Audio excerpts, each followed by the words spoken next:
Surah 48, Surat Al Fath, the victory. This is a chapter that some people say parts of on a daily basis. Some people say the whole chapter as part of the daily remembrance. After the dawn prayer. It has, I think it's the chapter that mentions the oath. In the name of Allah, the merciful, the compassionate, verily we open to them a manifest opening, that Allah might forgive both thy former and thy latter sins, and might perfect his grace to thee and guide thee in a straight path, and that Allah might aid thee with mighty succor.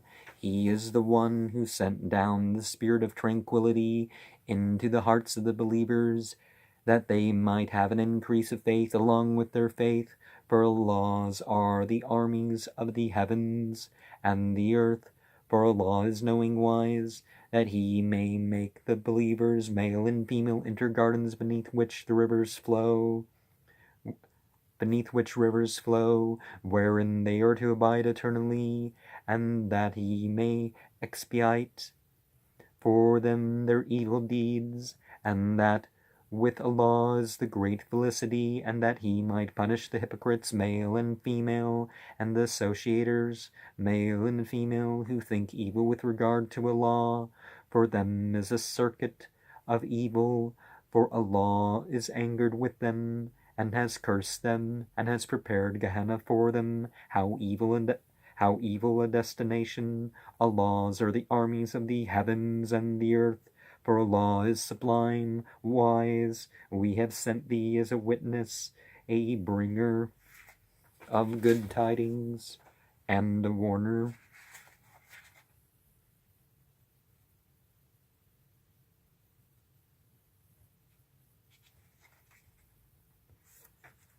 That ye folk may believe in Allah and his messenger, that ye may assist him, show him due respect, and give glory to him morning and evening. In truth, those who are swearing fealty to thee are actually but swearing fealty to Allah. Allah's hand is above their hands, so he who breaks oath breaks it only against himself, and to him who fulfills that concerning which he has made covenant with Allah, to him he will give a great reward. Those of the Bedouin who have been left behind will say to thee, our properties and our families kept us occupied, so ask thou forgiveness for us. And they say with their tongues what is not in their hearts. Say, who will avail aught for you against the law, if he either wishes you harm or wishes your advantage? Nay, but Allah was informed about what ye were doing. Nay, but you thought that the messengers and the believers would never return from the battle to their families, and that was made to seem fine in your hearts. So ye thought evilly, and became a reprobate people, such as believe not in Allah and in his messenger. We have got Suwar, the blazing fire. The blazing fire ready for such unbelievers. Allah's is the kingdom of the heavens and the earth. He grants forgiveness to whom he wills, and he punishes whom he will. Though Allah is forgiving, compassionate, those who have been left behind will say, when ye go forth for the spoils, that ye may take them, let us follow you, desirous of changing Allah's word. Say, never will ye follow us, thus as Allah said before. And they will say, nay, but ye are jealous of us. Nay, but they were not understanding, save a little. Say to those of the Bedouins who were left behind, ye are going to be called out against a people possessed of unwavering courage. Ye will fight them, or they will submit. So if ye obey, Allah will give you an excellent reward. But if ye turn your backs, as ye turned your backs on the previous occasion, Allah will punish you with a painful punishment. No blame rests on the blind, and no blame rests on the lame, and no blame rests on the sick for not responding to the call. Whoso obeys the law and his messenger, him he will make enter gardens beneath which rivers flow. But whoso turns his back, him he will punish with a painful punishment. Allah was well pleased with the believers when they were swearing fealty to thee beneath the tree, for he knew what was in their hearts, and he sent down the spirit of tranquility upon them, and rewarded them with a speedy victory.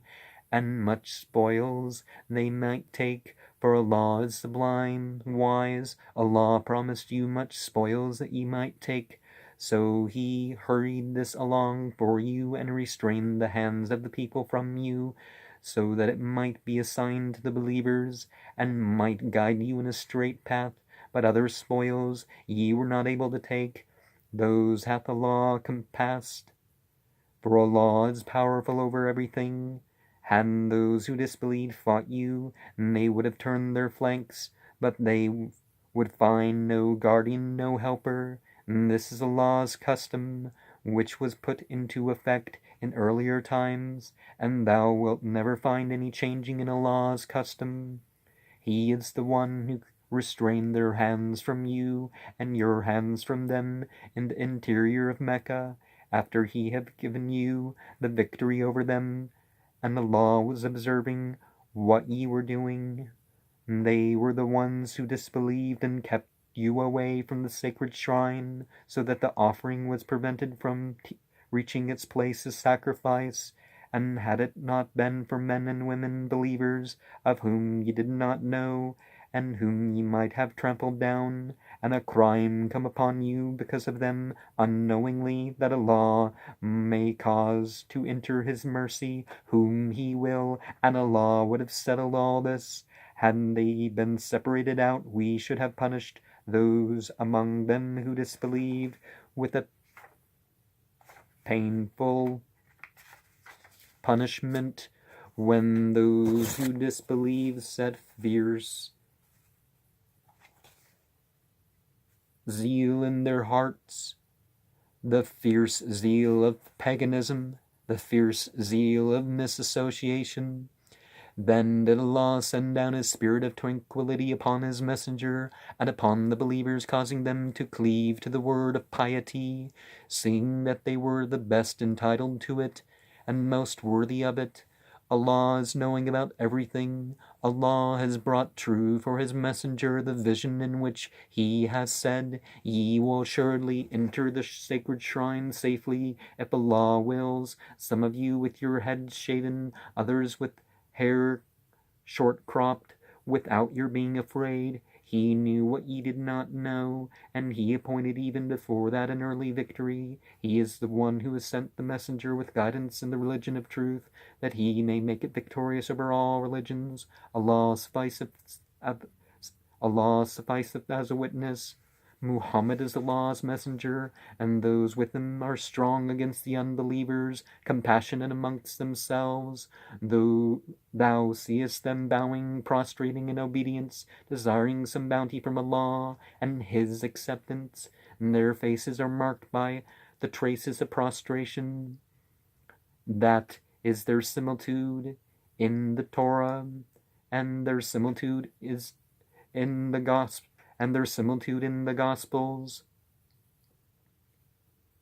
In the Gospel is that they are like a seed planted which sprouts forth its shoot, then strengthens it, so that it grows stout and stands upright on its stalk, amazing the husbandman, that he may by them make the unbelievers wroth. Allah has promised those among them who believe and do works of righteousness, forgiveness, and a great reward. You see Arthur Jeffrey right there trying to play a little game with us, try to put a plural, trying to imply that Islam accepted the not only the Jewish versions of their scriptures, but the Christian versions of their scriptures, which are clearly a difference here. But verse 29, Muhammad al-Rasulullah. So don't let those Quraniyun tell you that Muhammad al-Rasulullah is, if it's in the Quran, you can say it. You can testify, Muhammad al-Rasulullah. But That's the last of 4 verses that has Muhammad by name. And something else I was going to say about this. It's obvious that the persecution and the aggression led to responding in self-defense. It wasn't, ooh, these people disbelieve, and 2 people who believe something different just wanted to fight over something different. It was one group was persecuting the other, and al-Muslimin, and we also have the tranquility, the shekinah, as it's called, the sakina in Arabic, the angelic presence.